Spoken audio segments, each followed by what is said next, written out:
Didier Raoult a publié un tweet en disant que le lien avait été avéré entre vaccination Covid et cancer, et même turbo-cancer. Et il le dit en se basant sur 2 études, une sud-coréenne et une italienne. Je vous parlais que d'une italienne parce qu'on est dans un format court sur les réseaux sociaux. Peut-être que je ferai un deuxième réel pour vous expliquer la manipulation que fait Raoult avec l'étude sud-coréenne. L'étude italienne est une cohorte sur 30 mois comparant les vaccinés et les non-vaccinés. Premier biais, il s'agit de patients hospitalisés. Il ne s'agit donc pas d'un reflet de la population globale. Et surtout, les résultats de l'étude montrent qu'il y a une diminution significative de la mortalité chez les vaccinés versus les non-vaccinés. Et elle montrerait une légère surhospitalisation pour cancer chez les vaccinés. Une légère surhospitalisation pour des cancers. Déjà, on n'est pas sur des turbo-cancers et sur des milliers de cancers en plus, comme laisse penser Didier Raoult. Ensuite, comme je l'ai dit, il y a plein de biais dans cette étude et les auteurs le disent et c'est normal, mais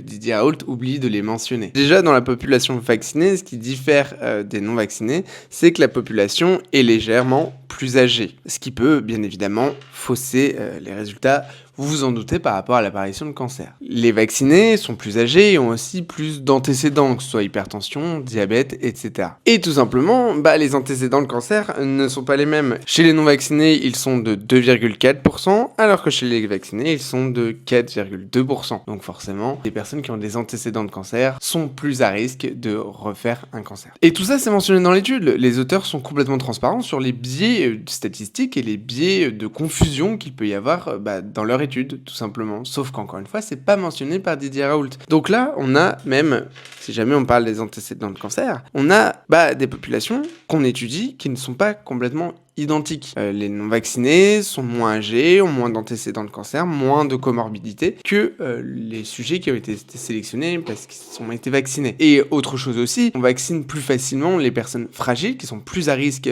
de faire une forme sévère du Covid par exemple.